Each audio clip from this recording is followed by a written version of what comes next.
Hey folks, after yet another deadly weekend, I thought it would be a good time for us to talk about some of our gun laws and how we can actually improve them. Not even talk about some of the ones that many of us actually believe should be enacted, like an assault weapons ban, but the systems we have in place now that we could tighten to keep more people safe.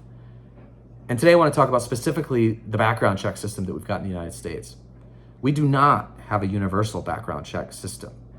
We have a background check system that checks purchases that are made from firearm dealers, but not ones that are made through private sales, meaning there are sites online that you can go and sell guns and mark yourself as a private seller.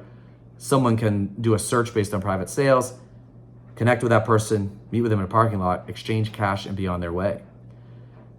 This is a lot of what is happening in the situation with Chicago. People keep saying, oh, well, there's strong gun laws there in Chicago, But Indiana has incredibly weak gun laws. So many people just drive from Chicago, which is not far, to Indiana, who, by the way, has more gun deaths per capita than Illinois does. So anytime anyone's talking about Chicago gun violence, maybe they should take a look at Indiana as a place that really needs to work on strengthening their gun laws. It also happens in the Northeast. For example, in Boston, roughly 20% of guns recovered from crimes come from Maine. And that's because Maine doesn't have a background check system that's universal. So people drive from Boston to Maine. And as someone from Maine, I can tell you that is not a long drive, and purchase guns without clear background checks, go back to Boston. So we need to tighten that, and we need to close that loophole and make sure that every single gun that is purchased gets a background check, whether it's from a federally licensed firearm dealer, whether it's at a gun show, or whether it's from Bob down the street. Everybody should be required to do that. That will keep more people safe. In Maine, for example, in my hometown of Bath, there was a gun transaction taking place in a supermarket in the middle of the day, and the gun went off and actually killed the woman holding the gun.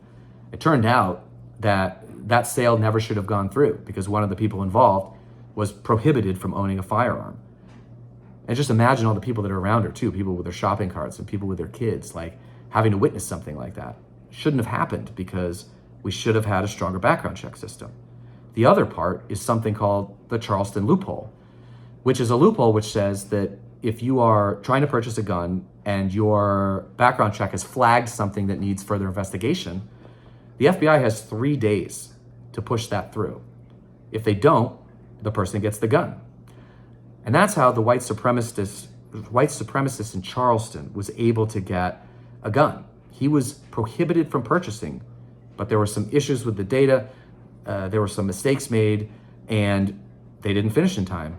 And so he got his gun and he went and killed all those innocent people at that church in Charleston.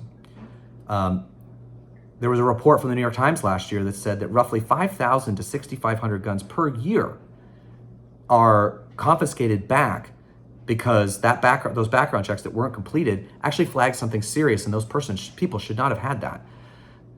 So we really need to do something about that too. So I don't even need to get into any of the other issues right now, but those two things in our background check systems, I don't think many people know, and I want them to know that there are a lot of loopholes in that background check system, and we need to close them.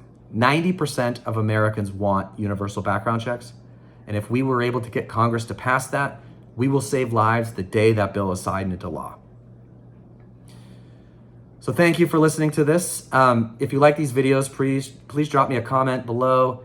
Would love for you to like and subscribe it, and I'll be doing more of these in the future. Thank you.